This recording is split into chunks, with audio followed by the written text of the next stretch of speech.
Olá, estamos de volta aqui com mais um podcast Pode Isso, Dona Andréia. Toda segunda-feira às 17 horas, a gente tem um encontro marcado aqui. Se você ainda não se inscreveu, se inscreve aqui no nosso site, ok? Aperte o sininho, dê o seu like, nos ajude, pessoal, a enganjar esses nossos vídeos, essa nossa programação. Não saia dessa live, porque hoje essa live está especial. Nós vamos falar sobre agricultura, tudo a ver aí com meio ambiente, com tudo que está acontecendo no nosso planeta, né? Na nossa atualidade. Mas antes de eu falar com o nosso convidado aqui, muito especial de hoje, quero passar um recadinho para vocês. Eu já vou fazer essa introdução, que é para a gente poder depois dar início e não falar mais de nenhum assunto. Então, eu vou me apresentar aqui e comentar sobre o nosso Rotary, ok? Então, antes de eu falar sobre o Rotary, eu vou me apresentar. Olá, eu sou a Andréia Vieira, classificação rotária correspondente jurídica e projetista política com foco na construção de políticas públicas para a proteção de criança e mulheres, ok? Hoje eu vou falar sobre o Rotary rapidinho, antes da gente iniciar aqui a nossa entrevista com o nosso convidado especial, e falar do aniversário do Rotary. São 120 anos de existência, sem nenhuma mancha, sem nenhuma mácula, né, na nossa instituição, e com grandes progressos. Uma instituição que conseguiu erradicar a poliomielite no mundo. Isso é um feito fantástico, nunca antes ocorrido com qualquer outro tipo de instituição, mas você pode ter certeza, quando você entender que aquela vacina que você está aplicando naquela criança é para eliminar a poliomielite, você vai entender que é a instituição Rotary que coordena essa parte de proteção à saúde da criança no mundo. Nós eliminamos a poliomielite no mundo.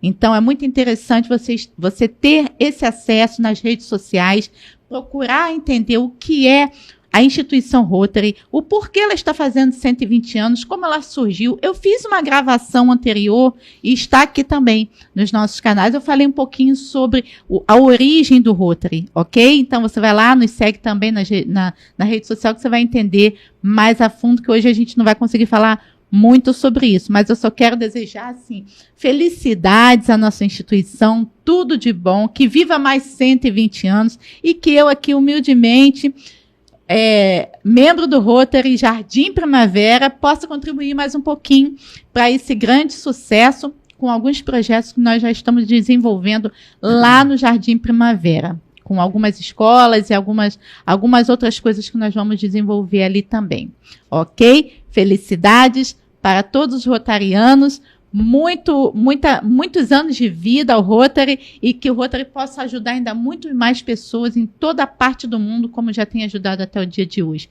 Sou muito feliz por ser rotariana e convido você também para ser. Só entrar em contato conosco, se desejar, pelo telefone 97 666 0016, ok? Já falei do Rotary, agora nós vamos falar rapidinho aqui da nossa, olha, Mary Kay. Você está vendo aqui essa maquiagem maravilhosa? Meninas, vocês aí estão perdendo dinheiro.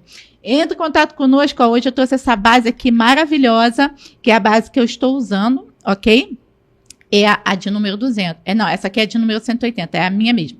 É a de número 180, tá? Mas você encontra facilmente aqui, ligando para a gente ou entrando no nosso escritório virtual. Então, se você quer ser uma revendedora, se você quer ser uma consultora Mary Kay, se você quer aquele carro rosa tão esperado, né? Aquela coisa maravilhosa, entre em contato conosco, você pode fazer parte da nossa equipe, você pode se tornar, sim, uma grande empreendedora de sucesso. Então, entre em contato conosco pelo telefone 976660016, que você vai saber como é que eu posso fazer parte disso, né? Ou comprando, consumindo, ou sendo uma representante Mary Kay. Também, gente, está aqui, ó, nosso perfuminho básico, né, que é o perfume da Fernanda Brum, que é o perfume Plena. Ah, Fernanda Brum tem perfume? Tem, gente, absurdamente tem. E isso faz toda a diferença para nós mulheres. Vocês têm que sentir esse cheirinho aqui, que é maravilhoso. Ela tá na versão plena, né? Tá num preço super especial, que você também pode fazer parte. Ah, mas eu não quero só consumir. Como é que eu faço para ganhar um dinheirinho, dona Andréia? Entre em contato conosco também, que você vai entrar na nossa rede de empreendedoras, e você, tem um grupo Zap, gente, pelo amor de Deus, mulher, você aí da sua casa, você pode saber, você pode empreender, ok? Então, não esqueça, tá? 976660016, você entra em contato e a gente vai te explicar aí como é que funciona tudo isso, para você ganhar esse dinheirinho aí, poder curtir o carnaval aí, ainda dá tempo, tá bom? Ok? Entre em contato conosco. Agora sim, pessoal, vamos falar aqui com essa pessoa abençoada que está aqui na nossa frente, né? Que eu tive uma ideia, pessoal, e essa ideia deu tão certo que, Papai do Céu ainda trouxe o nosso amigo aqui para conversar conosco sobre isso, ok? Ele é um engenheiro agrônomo? É isso? Ele é um agrônomo. Ele é um agrônomo, gosta de mexer com a terra, com a natureza, com as plantas. Né? Fala com as plantas também? Tem que falar. Fala com as plantas. A gente está aqui com o nosso amigo, né, que vai hoje nos explicar um pouco sobre todo esse processo. Aqui eu queria que você se apresentasse primeiro para a nossa galera aqui que está nos assistindo. E aí eu vou fazendo as perguntinhas que a gente precisa. Pode se apresentar, vamos lá. Então, boa tarde a todos. Estão nos acompanhando aí na rede, e os que vão também estar posteriormente nos acompanhando. Me chamo Enéas Oliveira e atuo na área de agroecologia, né? E a gente desenvolve trabalhos voltados sempre para a questão da agricultura, porque o nosso compromisso não só é a preocupação com o meio ambiente, com o clima, a questão do solo, a questão também da água, porque a gente vê os mananciais hoje ser degradado de uma forma que a gente vê o avanço, a expansão imobiliária sem nenhum planejamento para onde que vai ser destinado aquele esgoto que é a água servida. E muitas das vezes ela vai para os córregos, para os rios, e a gente vê eles, né, sendo assoreados e desaparecendo. Então, a gente está sempre trabalhando buscando programas e políticas que possam ser voltadas para recuperação, né, desses minerais, né, que é a própria água, é a questão, né, do ar, do solo. Então, a gente está sempre trabalhando em cima desses temas, né? É interessante que, assim, eu conversando com o nosso amigo, né, o nosso presidente da Associação do Morro do Paraíso, nosso irmão Edson, um forte abraço até para o nosso amigo Edson. Verdade. E ele já havia me sinalizado, né, que ele conhecia uma pessoa que é voltado para a área da agronomia, que se preocupa com a preservação do meio ambiente. E aí eu falei, Edson, eu preciso entrevistar, eu preciso conversar com pessoas assim também no nosso podcast, para que a gente possa utilizar esse meio de comunicação como um meio de ensinamento, vamos dizer assim. Eu acredito que a parte da comunicação, quer seja podcast, quer seja TV, rádio, enfim, o meio que for, ele precisa estar existente na cidade, no bairro, no estado, no país, no planeta, como um legado. E aí, todas as pessoas, e como um acervo, aonde todas as pessoas podem, em algum momento, voltar lá e aprender um pouco daquilo, e voltar de novo e aprender, e voltar, porque sempre vai ter alguma coisa que ela vai tirar de proveito daquela filmagem, daquela gravação, daquele áudio. Então, eu utilizo esse meio para isso. Eu falei, Edson, eu preciso de alguém assim. Por quê? Aí o Edson começou a querer saber, né? Porque eu falei, Edson, a gente está com um projeto, né, numa escola, de frente ao nosso clube Rotary, porque eu sou rotariana.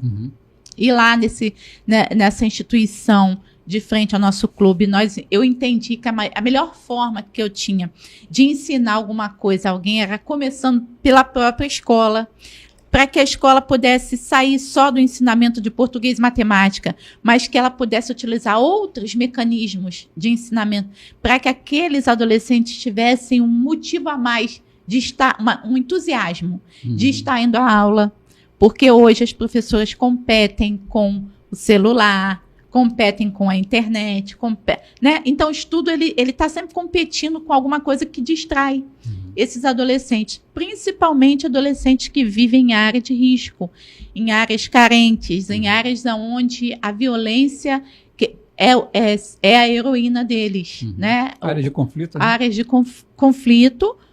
Quem são os gerentes dali são os heróis desses adolescentes, né? Desses meninos, principalmente os homens, os rapazes. Então, eu pensei nessa forma. E aí ele me apresentou, né? Não, tem um rapaz, um querido nosso lá, que tem um coração muito bom e tal. E aí, eu tô esperando, tá? Aí você já tô falando de público, o que eu quero é essa semente. Mas fala para mim, né? Conta pra gente aqui, como que a agronomia, ela impacta o país? Como é que você entende a agronomia impactando o país? Então, o Brasil hoje ele é dependente da agricultura, né? A agricultura hoje é o carro-chefe do país. Sim. A gente vê quando faz as estatísticas relacionadas ao PIB do país, a agronomia, que é a agricultura, ela é o pilar. Hoje o país ele depende totalmente do desenvolvimento agrário. E se nós não tivermos o desenvolvimento agrário, os programas acontecendo, os incentivos constantes sendo oferecidos pelo governo para que seja o latifundiário, ou seja o pequeno agricultor, ou seja o agricultor do campo, ou seja o agricultor urbano, ele desenvolvendo atividade para que haja desenvolvimento econômico, a gente vê que a economia do país vai sofrer um colapso, né?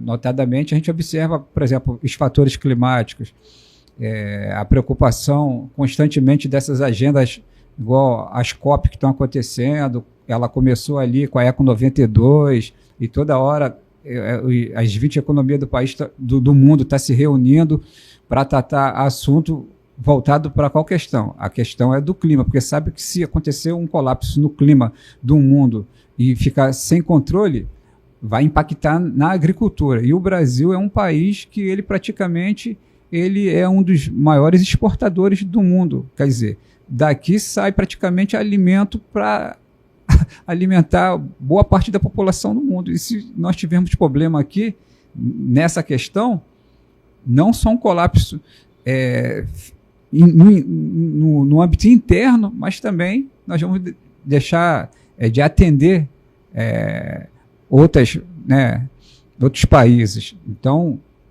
o impacto da agricultura na política, na economia do Brasil, ela é pilar, é total. É pilar. Eu fico observando, teve alguma época aí, não muito tempo, em que os caminhoneiros ameaçaram, né? Houve uma ameaça. Vamos parar, enfim. E eu vi o quanto foi desesperador para todo o país. Essa questão de parar o fornecimento, parar. Então, assim, essa coisa de mexer com a agronomia, com a agricultura no país, é como se fosse mexer com 50%, ou talvez até mais, né? De toda a alimentação existente no nosso país e que também exportamos, né? Sim. Não é só a questão do consumo interno, mas É porque a questão dos caminhoneiros, principalmente, o Brasil é praticamente o maior exportador de grãos. Então, existe uma região no país que a concentração de produção de grãos, né? Principalmente o Centro-Oeste, né? E o Sul. E o que eles fizeram? Eles planejaram bem, sabe que depende muito do transporte rodoviário, né? E aí, se eles não for atender a gente para. Por quê? Tem que vir pelas vias para os portos para poder até exportar, né? Poder partir. E aí, se a gente paralisa as rodovias, Já era. depende dessa commodity, que é os grãos, eles vão ter que nos ouvir, vai ter que nos atender. Foi uma estratégia e a gente viu que o impacto que causou. Foi desesperador. O negócio foi tão sério que por fim já não tinha nem a coisa partidária, já não tinha nem mais valor. Era um partido já se unindo ao outro porque senão ia dar ruim aquilo ali e ia dar ruim mesmo, né? Eu acredito que iria dar ruim mesmo, porque você vê meio quilo de café a R$40, isso já causa impacto, e é um impacto de agricultura, né? Da agricultura, né? E qual é o brasileiro que não quer ficar sem café? Que eu não bebo café. Então, isso não está impactando em nada na minha vida, pode ter certeza. Tira um suquinho de mim que você vai impactar muito mais do que o café.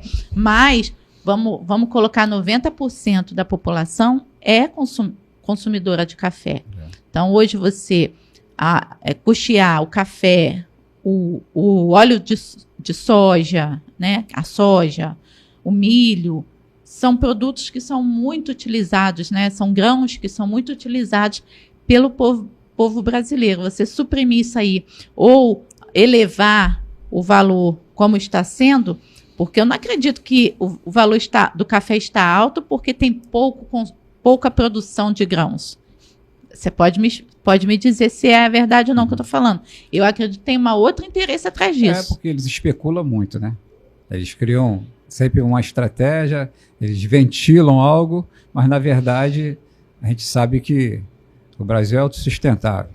Isso aí. Não era para isso estar acontecendo. Não era, né? Mas a gente sabe que tem sempre um braço político por detrás de tudo. Porque a ideia é você vai alterar o valor de um grão quando ele foi pouco produzido. Vamos dizer, né? Teve muita seca ou muita cheia, né? Aí aquela produção de 100% baixou para 70%, 60%, porque foi uma produção drástica, não vai ter para todo mundo, então nós vamos elevar o valor.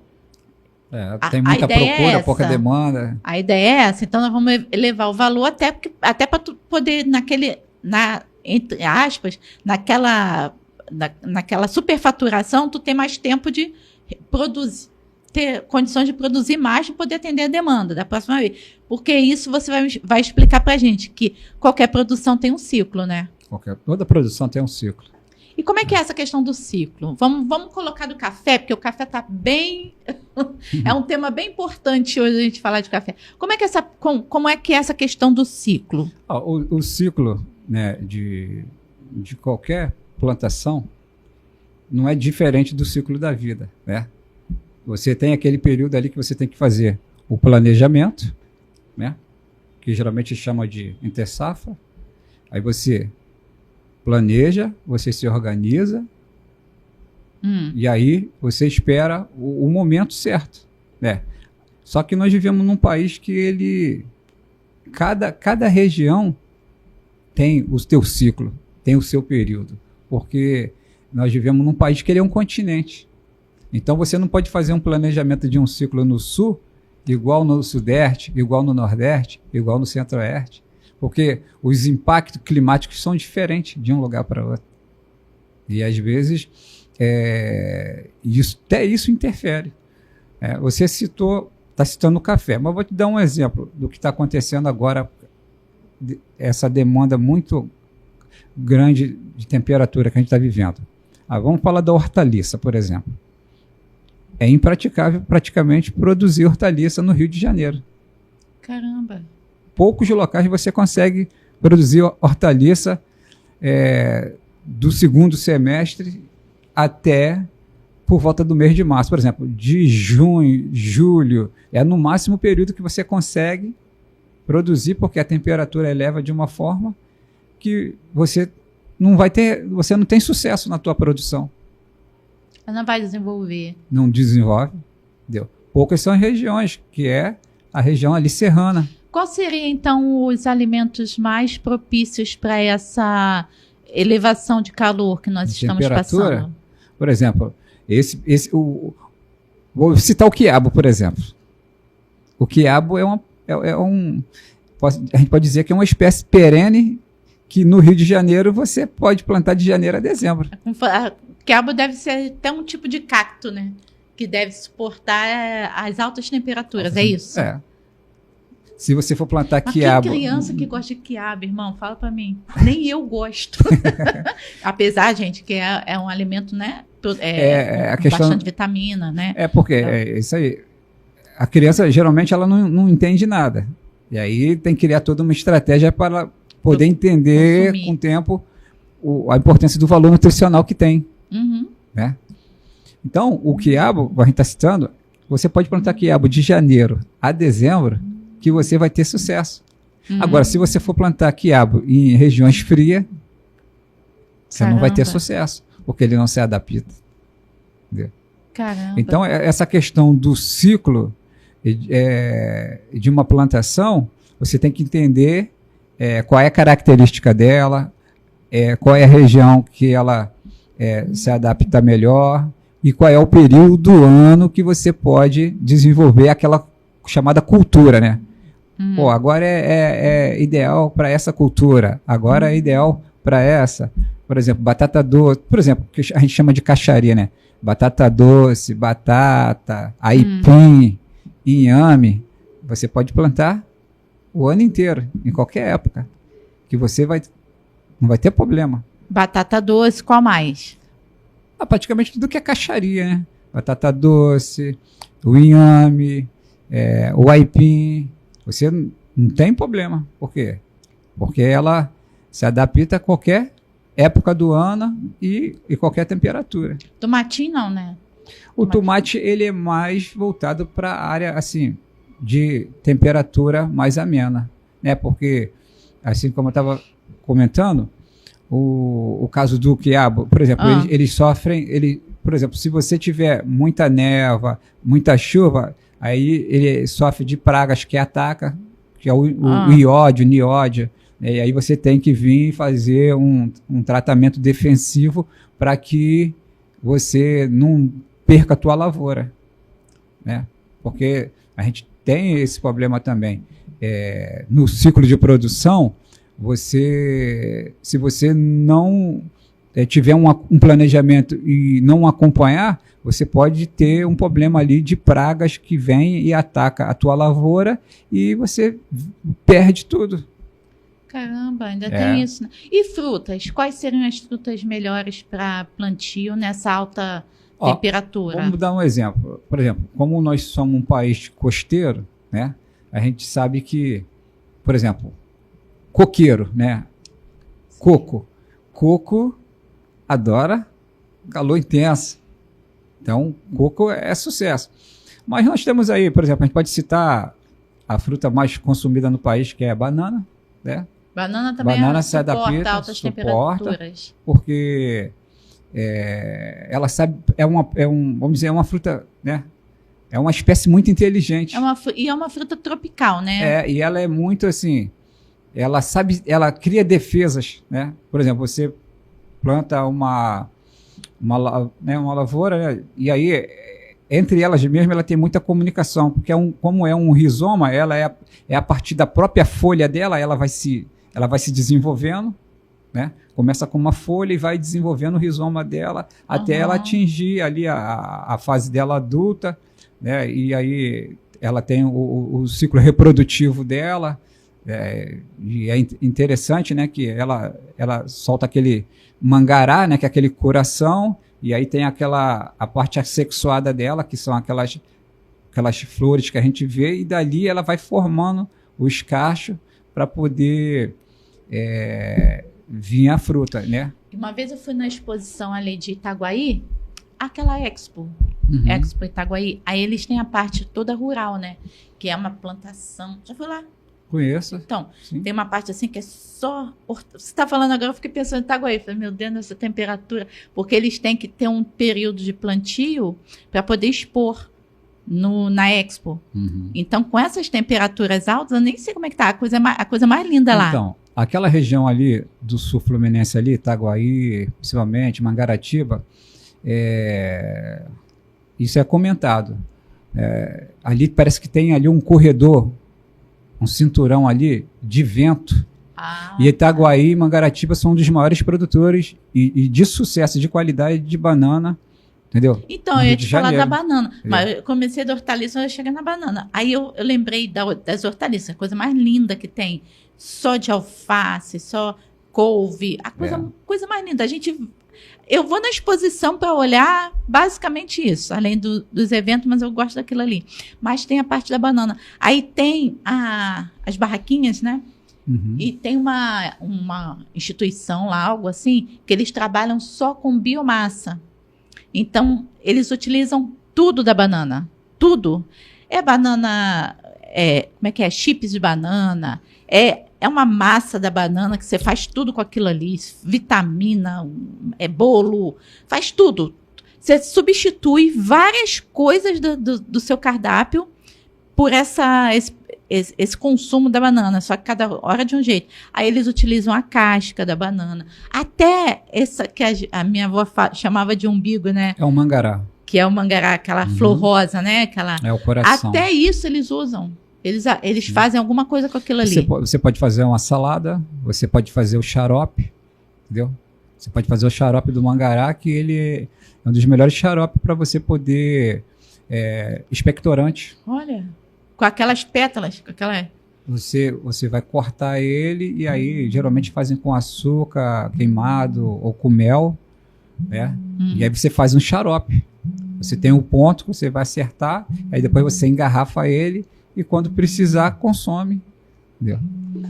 E a banana ela é uma biomassa que na agroindústria você tem muitas vertentes, muita forma de você utilizar ela, de explorar ela, de transformar ela, né? E essa questão da biomassa, igual você está citando, né? Que é feito com a banana verde, você prepara, depois congela e aí você vai utilizar. Somente pessoas que têm problema de metabolismo e precisa ter ganho de massa, ou às vezes criança, as mulheres na dieta utilizam muito, né? Prepara a biomassa, bate ali a banana verde, liquidificador, e aí depois coloca no saquinho como se fosse picolé e coloca ali no congelador e depois vai consumir. Eu já fiz até a experiência de bater a banana normal com o morango, sem o açúcar, sem nada, só bater e virar um sorvete, um creme. Isso. Normal. Sim. Vira até como se fosse até o chambinho, aquele iogurte. Da própria banana, sem nenhum tipo de nada. Eu só comprei a banana e fiz essa experiência de bater. Congelei, né, a banana e congelei o morango. Então, a mistura da banana com morango, meu Deus do céu, coisa maravilhosa. Então, assim, é uma prova de que a agricultura realmente ela pode e deve fazer parte da nossa vida em tempo integral, não é mesmo? Sim, e você tem vários processos que você pode, a partir da parte primitiva, né? Você pode desenvolver transformando. E você ali também movimentar a economia local. Hoje se fala muito da questão da agricultura urbana, né? Porque hoje você num pequeno espaço, você pode produzir. Por exemplo, o fundo de quintal. O fundo de quintal, às vezes, é um espaço que a pessoa não utiliza. Isso aí. E aí ela pode transformar aquele fundo de quintal dela ali num espaço produtivo e que ele depois pode gerar economia para ela. Entendeu? Você, com uma muda de bananeira, daqui a pouco você tem 30, 40. E aí você colhendo a fruta, e aí você sabendo beneficiar ela, transformando ela, você daqui a pouco tem uma banca, e aí a partir daquela banca ali você está empreendendo, e aí a partir daí você está movimentando, você está comprando o pão, está comprando o leite, você compra um ovo, você cria subsistência. Isso. Entendeu? Você se torna autossustentável. Autossustentável, eu sei. E isso não. Às vezes as pessoas imaginam que eu não vou plantar ou eu não vou me envolver com essa parte de agricultura, né? Porque eu moro em apartamento, porque eu tenho um espaço pequeno. Mas eu acredito que haja essa possibilidade. Então, sim, assim, traz traga para a gente agora assim, algo que uma ideia simples, rápida, mas que qualquer um pode fazer em qualquer espaço que tiver. Então, a gente vê muito pallet por aí, né, sendo descartada de forma assim indevida. Né? Você pode pegar um pallet. Pallet é aquele coisinha de madeira, aquelas caixinhas de madeira, né? Que geralmente pipinhas, transporta, né? Assim, os legumes. Pilhas, isso. Você pode pegar um pallet daquele ali e aí você lixar ele, passar um verniz, né? Criar ou pintar da forma que você quiser e você pendurar ele numa parede. A partir do momento que você pendura ele na parede, você pode ir ali na loja que vende esses vasinhos, comprar uns vasinhos. Ah, não tenho condição de comprar um vasinho? Você pega essas garrafas PET, corta ela e parafusa ela lá. Ajeitou, ela já se transformou num vaso, você já reutilizou, você já reciclou, reaproveitou, isso, já são os R's que você está usando, né? Você já está falando de sustentabilidade, né? Algo que seria descartado na natureza, você já colocou ali, ó, já 2 elementos, madeira e plástico. Você já está utilizando e a partir dali você pode começar a produzir um coentro, uma salsa, uma cebolinha. Você pode produzir ali um alecrim, um manjericão. E você ter ali, você só ir ali cortar e consumir. Isso você pode fazer dentro de um apartamento? Dentro de um apartamento, numa varanda. Aonde você quiser, você pode desenvolver, qualquer espaço. Ah, aqui eu não tenho como plantar nada porque aqui está tudo cimentado. É possível. Você pega uma caixa de isopor, geralmente ela tem 30, 40 centímetros de altura, e a partir dali você coloca todo o material orgânico ali dentro, e daqui a pouco você está plantando numa caixa de isopor em cima de um local cimentado. E pode ser numa varanda, pode ser em qualquer espaço que você entenda que ele não seria produtivo, mas você tornar ele produtivo. Me diz uma coisa, aqui em Caxias, você é morador de Caxias, né? Ou não? Eu moro na divisa, entre Caxias e Belfort. Mas conhece bem a cidade de Caxias, isso, né? Sou caxiense. Então, você consegue identificar se a nossa cidade tem esse problema com a agronomia, ou se nós poderíamos utilizar melhor a terra, porque a nossa cidade tem terra, mas isso ainda é pouco explorado, você acha? Como é que você vê essa situação da agronomia na nossa cidade? Então, aqui em Duque de Caxias nós temos terra não é problema, para a gente poder desenvolver a agricultura. Temos poucos espaços sendo utilizados, né? E temos uma área rural que ela produz, né? Tanto é que Xerém é famoso por causa do aipim de Xerém, né? E temos uma área rural que ela não é pequena, ela é extensa, porém hoje ela já não faz mais parte do plano diretor da cidade, né? A cidade hoje não tem no plano diretor área rural. Mas nós temos muitos proprietários que desenvolvem produção nos seus sítios, nas suas terras, né? Temos muitos produtores de aipim na cidade, nós temos áreas de assentamentos na cidade que eles desenvolvem a cultura deles. Outra coisa interessante, aqui na cidade nós temos muito produtor que cria galinhas, né? E produzem muito ovos para comercialização.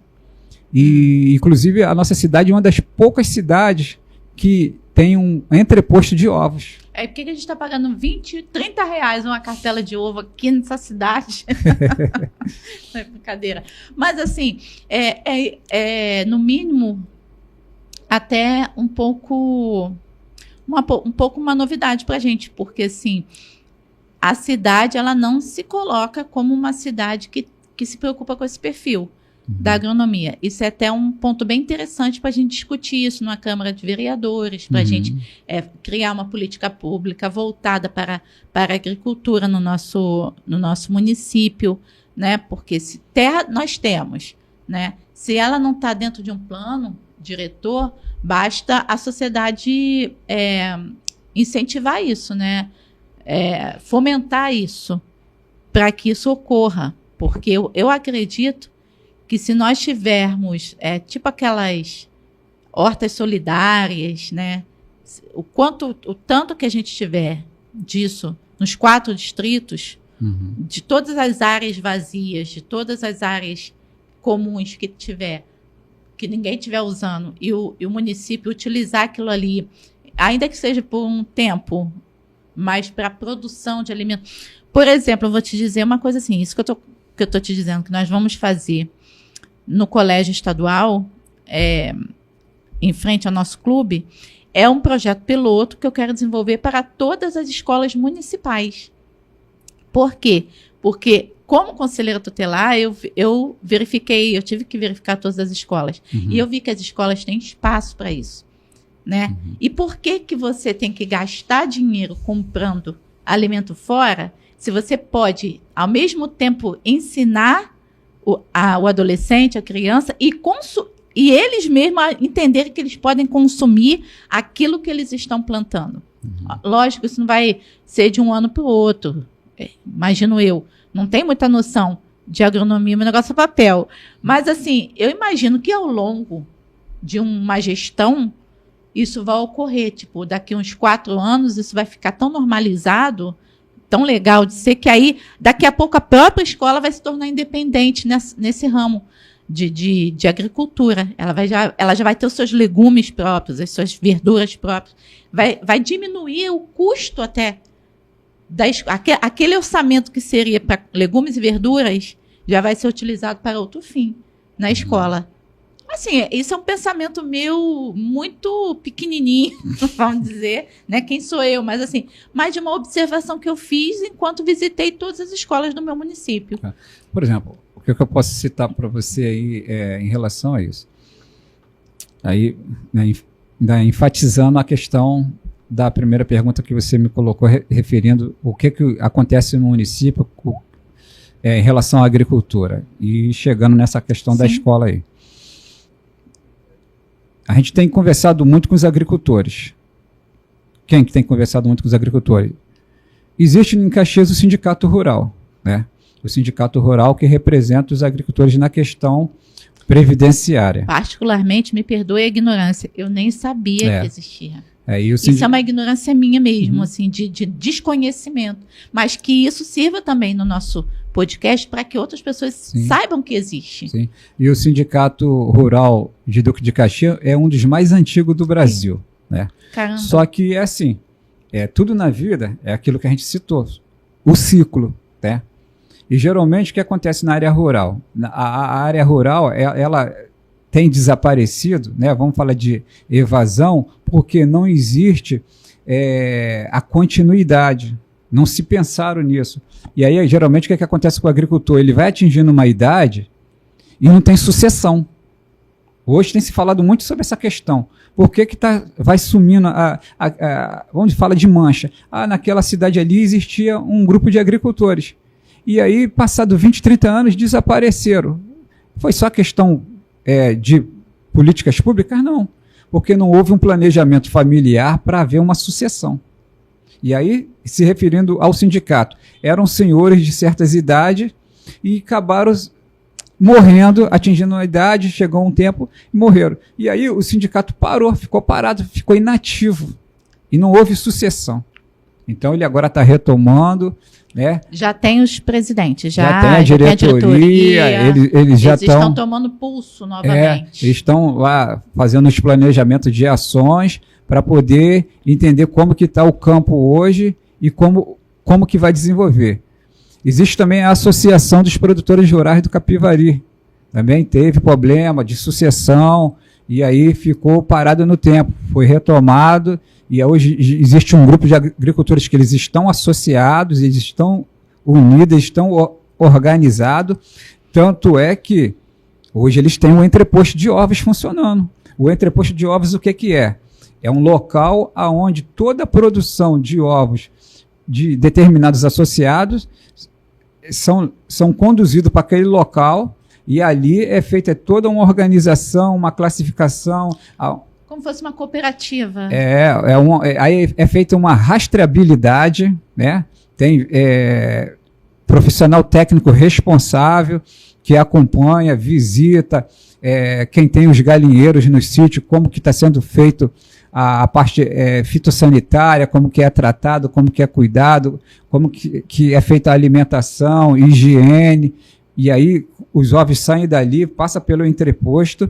O entreposto é um entreposto que foi conduzido através de uma parceria junto à Secretaria de Agricultura da cidade, no ano de, acho que 2022, e hoje funciona que a partir dali os ovos da entrada é organizado, são tudo embalado, recebe o selo de inspeção municipal e dali vai para os municípios onde a associação está participando do PNAE, que é o Plano, né, Nacional de Merenda Escolar, seja no município ou em outro município. Agora a associação conseguiu, junto à Secretaria de Agricultura, que é um outro selo muito difícil, que é o CISB. Você está falando da Secretaria de Agricultura do município? Do município. Uhum. Agora eles conseguiram o CISB para poder não só vender aqui na região, mas também para poder vender fora.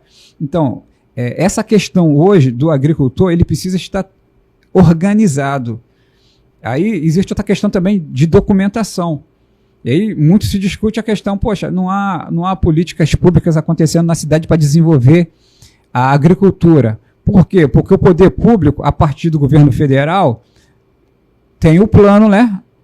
Que a gente fala de safra, né? Para 2025. E aí eles têm as manchas no país. O Rio de Janeiro não produz nada. Deixa eu olhar para Duque de Caxias, onde estão os agricultores. Se você não está organizado, você não tem um documento que identifica que você é agricultor naquele local, como que eu classifico que Duque de Caxias tem agricultura, que tem agricultor, que tem alguém?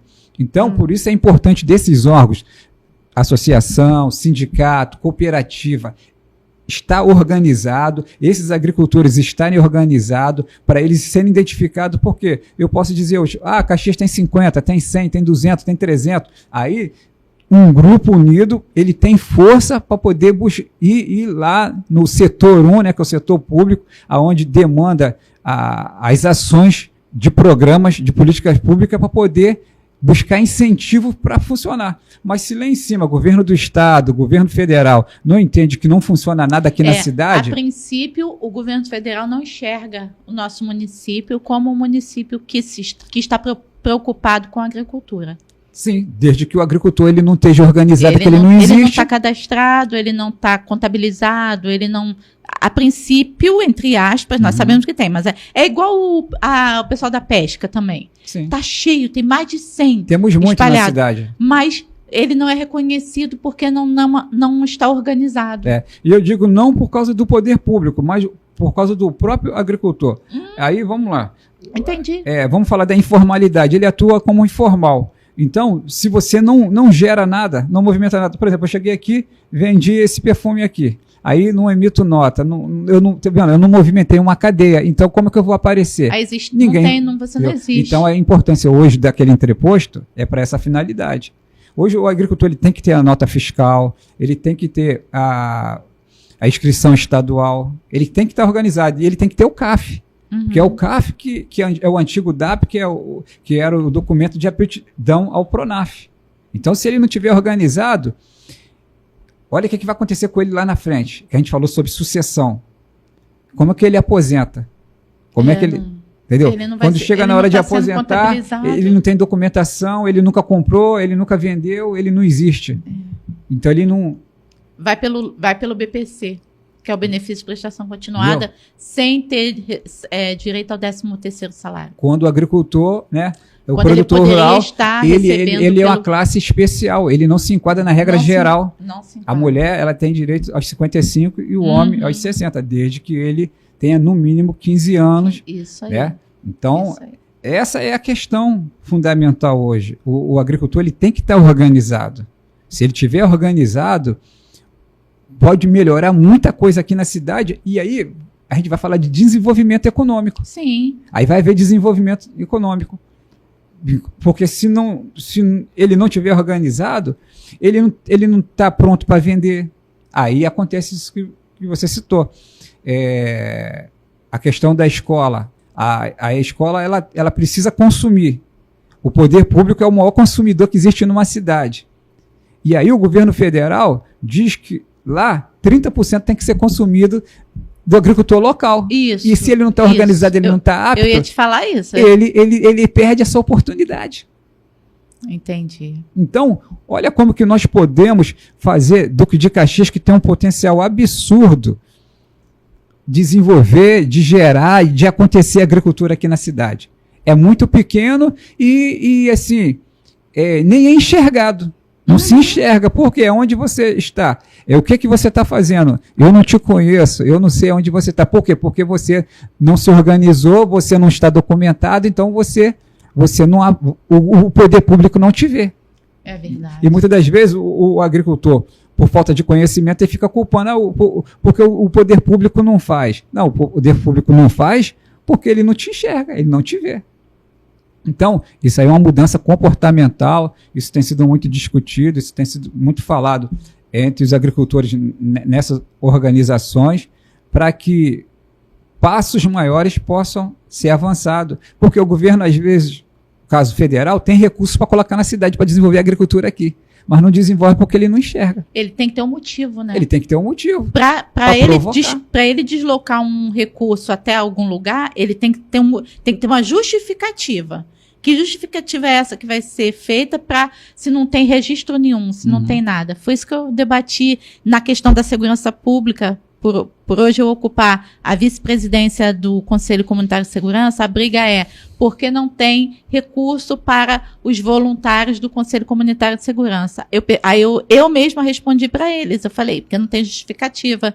Se vocês não fazem a demanda, se vocês não anotam, se vocês não fazem relatório, se vocês vocês não têm o que apresentar para o governo federal. Sim. Se não tem o que apresentar. Não tem estatística. Não é nem para o federal, para o Estado, porque o Estado tem recurso para investir. Então, assim, todos os assuntos, o governo federal, o governo do Estado tem recurso, só que você tem que apresentar a demanda. Se você não tem a demanda, igual você está falando, se o cara trabalhou a vida toda, não tem um registro, não tem nada, pagou imposto, não fez nada, como que agora você vai querer cobrar dele, né? Isso não existe. Amigo, a gente está terminando, você acredita nisso? Já estamos terminando. Mas não vamos terminar assim, não. Eu quero que você deixe um recado naquela câmerazinha ali, ó, câmera 4, papelzinho verde. Porque parte desse vídeo, ele vai para as escolas. Então, eu gostaria que você deixasse um recado para os adolescentes, para os meninos de 12, 15, as meninas, né? Sobre a importância da preservação do ambiente, né, do meio ambiente, e o que isso vai impactar na vida deles. Então, você pode deixar esse recadinho ali. Tá. Então, jovens, vamos falar um pouco sobre consciência ambiental. E falar um pouco também sobre sustentabilidade. Muito se fala sobre sustentabilidade hoje em dia, que é eu utilizar os recursos naturais que eu tenho hoje ao meu favor, mas de forma responsável, aonde eu venha manter ele para que as próximas gerações venham continuar utilizando. Então, o recado que eu tenho para passar para você é esse. Saiba utilizar muito bem todos os recursos disponíveis que você tem ao seu redor, seja água, né? Seja os recursos naturais, né? No meio ambiente, o verde, tudo que você tem a ter disponível, saiba utilizar de forma sustentável, mas pensando nas próximas gerações que virão pós vocês, para que possam continuar usufruindo do que nós estamos usufruindo. Ok, muito bom. Né? Esse é um recadinho que a gente vai passar nas escolas também.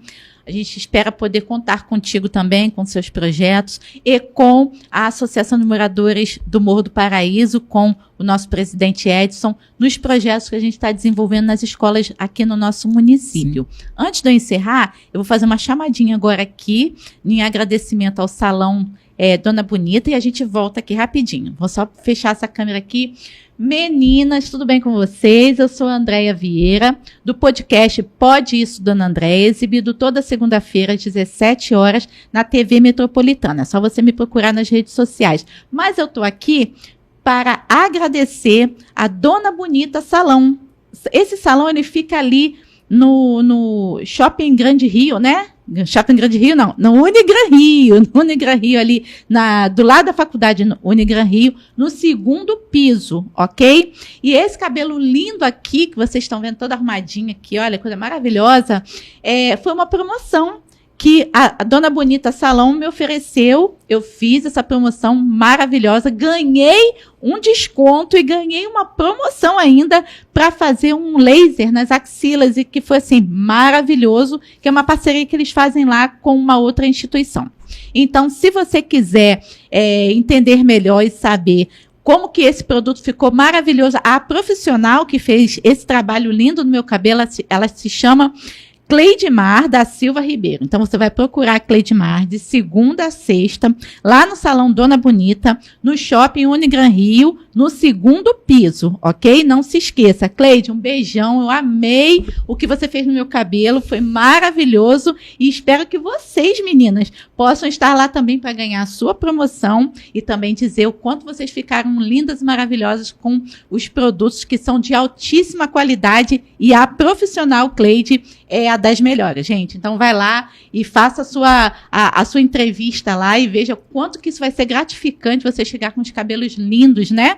Numa sessão, eu fiz 4 sessões. Hoje foi a última sessão e eu achei maravilhoso. A Cleide é uma profissional muito, muito fera mesmo, muito top. Então, não se esqueça.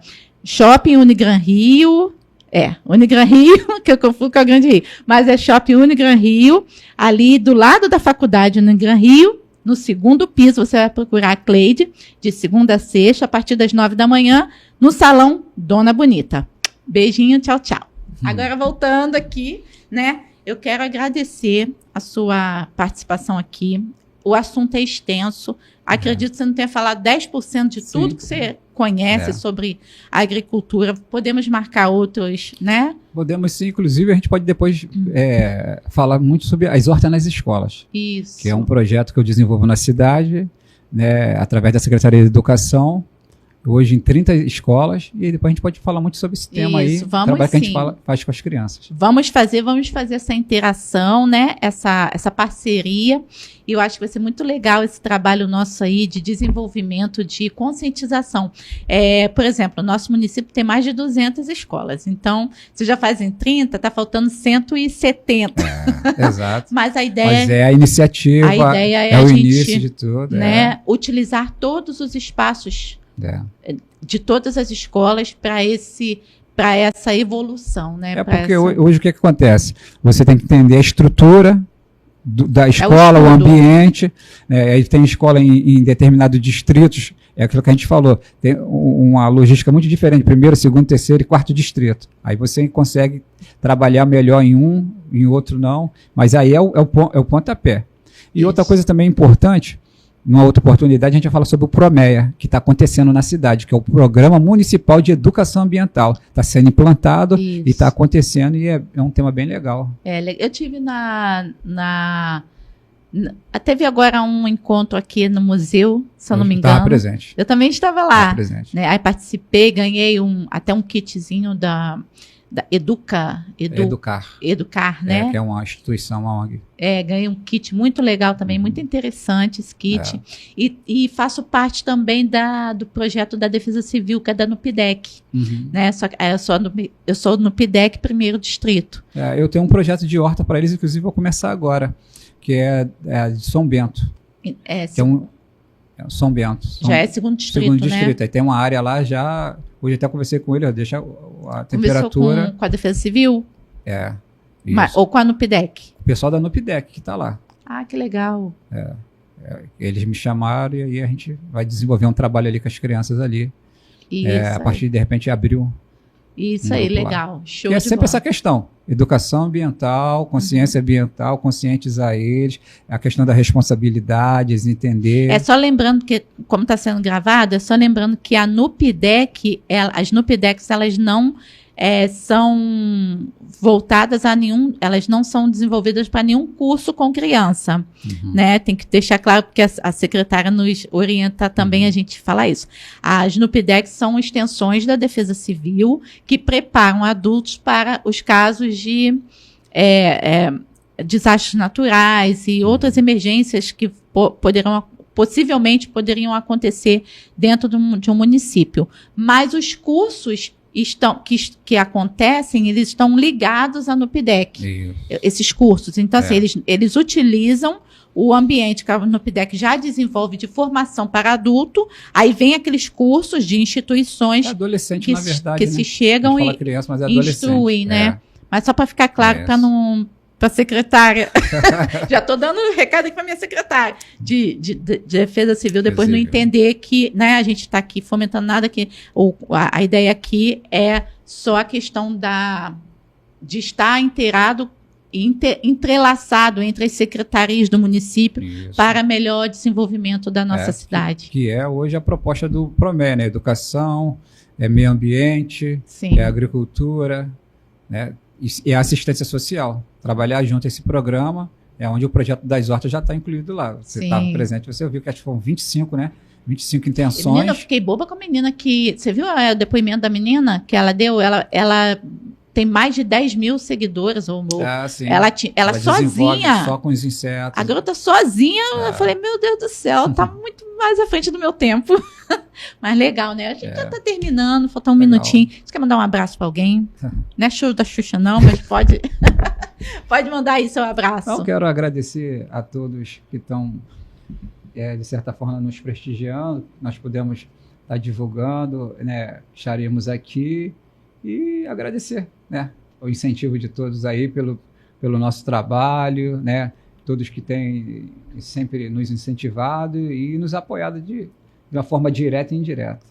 Tá certo. Olha, muito obrigada por você ter vindo aqui, né? É bom podcast, a comunicação é isso, abre portas para a gente conhecer novas pessoas, interagir, isso é muito legal. Eu estou muito feliz aqui, tá? Da sua presença. Agradeço. Acredito que faremos boas relações aqui, né? Um abraço pro seu Edson, né? Você não falou fala aí, manda um abraço pro seu Edson aí pra ele, ó. Um abraço aí, Edson. Eu tô aqui hoje por causa de você. Edson, a partir presidente. Da oportunidade que você nos permitiu desenvolver o projeto lá na Associação de Moradores do Morro do Paraíso, onde você é presidente e está desenvolvendo um excelente trabalho. Então, fica aqui o nosso cordial abraço, carinho e respeito pela sua pessoa. Tá certo. Gente, estamos encerrando aqui o nosso podcast Pode Isso, Dona Andréia. Semana que vem já é carnaval, não teremos podcast, live ao vivo, né? Mas voltaremos com os nossos próximos episódios a partir da outra semana após o carnaval.